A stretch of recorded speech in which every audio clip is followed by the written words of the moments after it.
Welcome to Pradeep Sir Tripura Study Channel. Dear students, যারা এবছর NEP 2024 batch college লাইফে শুরু করতে যাচ্ছ সবাইকে প্রদীপ স্যার ত্রিপুরা স্টাডি চ্যানেল থেকে ওয়েলকাম, সুস্বাগতম। কেন সুস্বাগতম? এটা যারা সিনিয়র 6 সেমিস্টার, 4th সেমিস্টার কিংবা 5th সেমিস্টার বা 3rd এবং 2nd সেমিস্টার বর্তমানে যে NEP 2nd সেমিস্টারের প্রথম ব্যাচ 2023 ছিল, তাদের মধ্য থেকেও যারা আমার এখানে প্রাইভেট টিউশনে এনগেজড আছো, তাদের পক্ষ থেকেও আমি সুস্বাগতম জানাচ্ছি। আগামীকাল তোমাদের নতুন কলেজ জীবন শুরু হচ্ছে 4 বছরের general degree course for 4 years. প্রথম ধাপ হলো 3 বছর, তারপরে ধাপ হলো 1 বছর। তো তোমরা মেজর সাবজেক্ট দুটো পড়বে, মেজর 1, মেজর 2। তারপরে পড়বে মাইনর যে কোনো সাবজেক্ট, যে সাবজেক্টটা মেজর থাকবে সেখান থেকে কোনো সাবজেক্ট মাইনরে থাকবে না, অর্থাৎ মেজরের কোনো সাবজেক্ট মাইনরে ইনক্লুড থাকবে না, কিংবা ইন্টারডিসিপ্লিনারিতেও থাকবে না। ঠিক আছে? তো যারা তোমরা মেজর সাবজেক্ট নিবে বা নিয়েছো, অলরেডি তোমরা নিয়েছো, তারা মাইনর বা ইন্টারডিসিপ্লিনারি আলাদা বা আলাদা সাবজেক্ট হবে। কীরকম হবে? সাপোজ আমি যদি ইংলিশ মেজর সাবজেক্ট নিলাম, তাহলে আমার জন্য থাকবে মেজর 1, মেজর 2। আমার তারপরে থাকবে মাইনর 100 মার্ক, 100 মার্কস। সেখানে থাকবে অন্য কোনো সাবজেক্ট। যেহেতু আমি ইংলিশ নিয়েছি, তাহলে সেখানে কলেজের মধ্যে অন্তর্ভুক্তিকরণ যে সকল সাবজেক্টগুলি আছে সেই মোতাবেক তোমার হয়তো হিস্ট্রি, হয়তো বেঙ্গলি, হয়তো সোশিওলজি, হয়তো ফিলসফি, হয়তো সংস্কৃত, হয়তো ককবরক, বেঙ্গলি, এই সাবজেক্টগুলো থেকে যে কোনো একটা সাবজেক্ট হবে। তারপর যে সাবজেক্টগুলো থেকে তুমি মাইনর একটা নিয়েছো, বাকিগুলো বাদে তোমার সেখান থেকে হবে ইন্টারডিসিপ্লিনারি যে কোনো একটা সাবজেক্ট। এই হলো মেজর, মাইনর, ইন্টারডিসিপ্লিনারি এই সাবজেক্টগুলো বোঝার একটা সাধারণ নিয়ম তোমাদের জন্য। 2 নাম্বার কথা হলো, তারপরও তোমাদের ভোকেশনাল স্টাডি একটা থাকবে, সঙ্গে আরেকটা সাবজেক্ট থাকবে। টোটাল 600 মার্ক থাকে। ঠিক আছে? তো সেই জায়গাতে 400 মার্ক তোমাকে একদম ফাইনাল করে ভালো করে পরীক্ষা দিতে হবে। বাকি যে 2 সাবজেক্ট থাকে ওইটাকে ধরে নিতে পারো কো কারিকুলার অ্যাক্টিভিটিস বা সহ পাঠ্যক্রমিক কার্যাবলী। আমার যে 15 বছর বিগত দিনের কলেজ সার্ভিস কমিশনে অভিজ্ঞতা এবং গত বছর থেকে যে NEP চালু হয়েছে, তার মধ্যে ত্রিপুরা রাজ্যের জেনারেল ডিগ্রি কলেজের ম্যাক্সিমাম স্টুডেন্ট আমার কাছেই আছে। এটা আমি স্টুডেন্টের কাছে খুবই আরেকবার করজোর করছি যে তারা আমাকে সিলেকশন করার জন্য একজন প্রাইভেট টিচার হিসাবে, এবং তারা সব পরীক্ষায় সব প্রশ্ন কমন পাচ্ছে। মেজর, মাইনর, ইন্টারডিসিপ্লিনারি, ভ্যালুয়েডেড, ঠিক আছে, ভোকেশনাল যে সাবজেক্টটা বলেছিলাম, যে ভোকেশনাল এবং ভ্যালুয়েডেড এই দুটো সাবজেক্ট থাকবে। ওগুলো কলেজ থেকে বেশিরভাগ দিয়ে দেয়, তারপরও আমি হেল্প করে দেই এবং দেব। এখন প্রশ্ন হলো, তোমরা কেন আমার কাছে পড়বে? আমি 3টি কারণ বলবো কেন আমার কাছে পড়বে বা কেন আমার কাছে পড়া তোমার যদি অভিমত বা ইচ্ছা হয়। প্রথম কথা, ত্রিপুরাতে সবচেয়ে বড় সিনিয়র ফ্যাকাল্টি অফ কলেজ যদি থাকে সেটা হলো প্রদীপ রুদ্রপাল। আমার স্লেট করা, PhD পারসুইং, এবং ত্রিপুরা জেনারেল ডিগ্রি কলেজগুলোতে, আগরতলা সবকটি কলেজে আমি 15 ইয়ার্স জবে এনগেজড টিল টুডে, এবং সেটা গভর্নমেন্ট অফ ত্রিপুরা, রাজ্য সরকারের অধীন। এতে আমার অভিজ্ঞতার যে জুলি, তাতে তোমরা যে জিনিসটা আমার কাছে পাচ্ছ, কেন বা আমার কাছে পড়বে, সেটা হলো তোমাদের মেজর বলো, মাইনর বলো, ইন্টারডিসিপ্লিনারি বলো, তোমাদের যে মার্কস ডিস্ট্রিবিউশন গত বছর NEP থেকে যেটা চালু হয়েছে, সমগ্র ভারতবর্ষে যে কোর্স চালু হয়েছে, সেখান থেকে তোমরা যেটা দেখেছো সেটা হলো 12 মার্কস তথা 12 নম্বরের কোশ্চেন থাকবে 4টা। 12 মার্কস 4 কোশ্চেন ইকুয়াল টু 48। তারপরে থাকবে যেটা মেন্স পরীক্ষা, তারপরে আমি কলেজ ইন্টারনাল পরীক্ষাগুলো আসছি। তারপরে থাকবে 2 নম্বরের তথা 2 মার্কস 6 কোশ্চেন।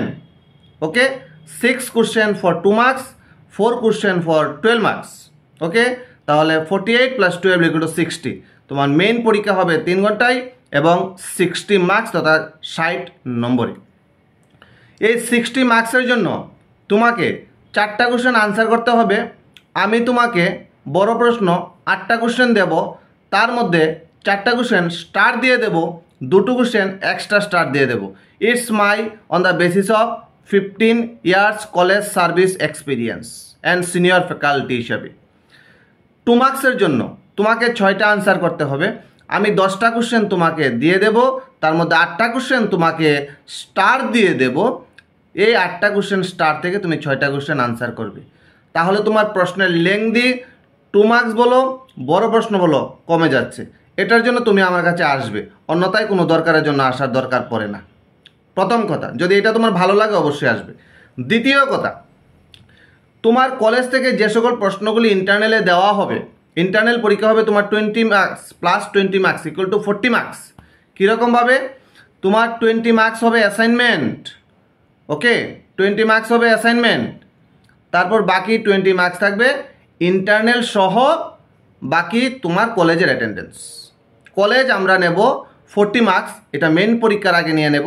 এখান থেকে তুমি যদি পাস করতে পারো 40-এর মধ্যে, ঠিক আছে, তাহলে যেটা আমাদের নিয়ম থাকে, আগে যেমন 20 মার্কস ছিল, 20-র মধ্যে তোমাকে 8 নম্বর পেতে হতো, এখন 40-এর জন্য কলেজ ইন্টারনাল নেওয়া হবে বা আমরা নেব, সেখান থেকে তুমি পাবে 8 + 8 = 16। আউট অফ 40 তোমাকে 16 পেতে হবে, নাহলে তুমি নেক্সট মেইন পরীক্ষার জন্য ফর্ম ফিল আপ করতে পারবে না। বোঝা গেল মার্কস ডিস্ট্রিবিউশনের যে ব্যাপারটা। তো ওগুলি ইন্টারনালে যে কলেজে থেকে যে কোশ্চেনগুলি দেওয়া হবে, প্রদীপ স্যার তার ব্যাচে অটোমেটিক এই কোশ্চেনগুলি প্রথম দিন থেকে দ্বিতীয় দিন থেকে এরকমভাবে দিতে শুরু করবে স্লট ওয়াইজ, যার যে ডেট ওয়াইজ পড়বে।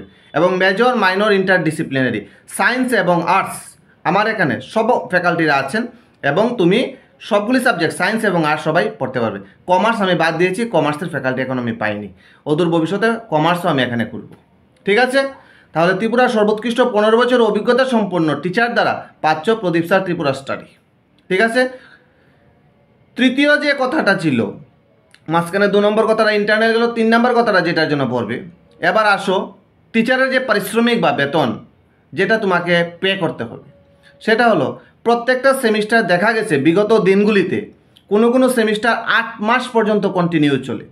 ইউনিভার্সিটি তার সময় কুলাতে পারে না যে পরীক্ষাটা 6 মান্থের মধ্যে নিতে, এটা প্রমাণসহ আছে। তো ইউনিভার্সিটি এবার কখনো কখনো 7 মাসও পরীক্ষাটা নেই, কখনো 8 মাসও হয়ে যায়। লাস্ট ইয়ারতে আমাদের যে পরীক্ষাটা হয়েছে 7 মাসের পরেও পরীক্ষাটা হয়েছে। এটা যারা আবার সেকেন্ড সেমিস্টারে আছে তারা এটার প্রত্যক্ষ প্রমাণ।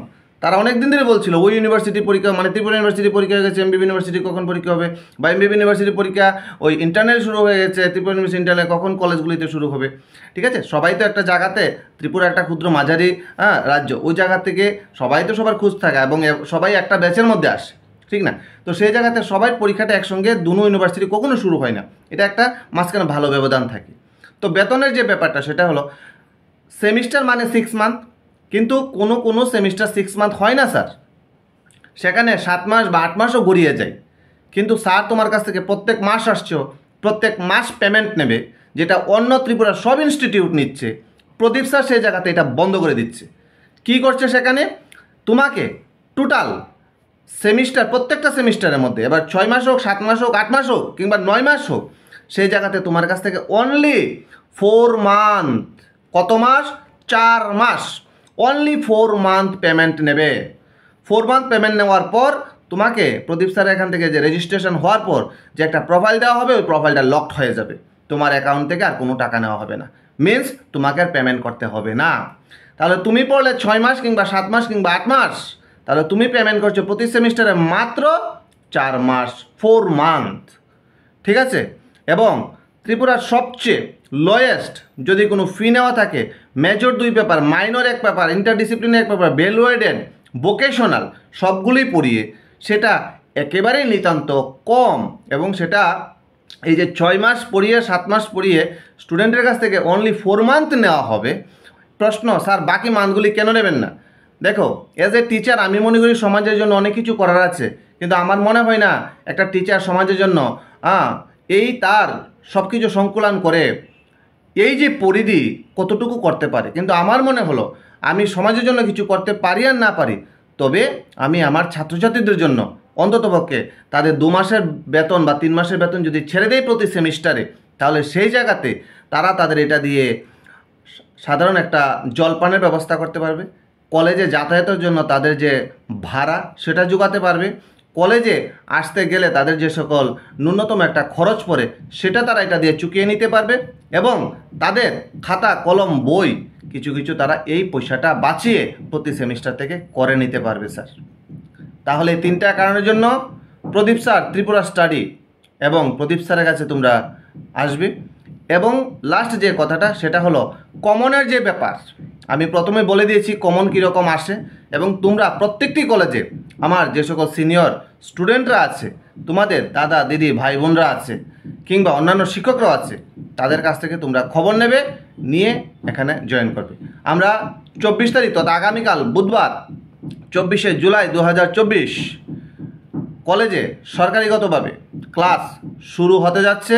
সবাইকে আমার পক্ষ থেকে এবং প্রদীপ স্যার ত্রিপুরা স্টাডি এই ইনস্টিটিউটের পক্ষ থেকে শুভকামনা রইল। দিন ভালো কাটুক, 4টা বৎসর খুব সুন্দরভাবে কাটুক, এবং তোমাদের জন্য 4 বছরের ডিগ্রি কলেজে 4 বছর সম্পন্ন করতে পারো।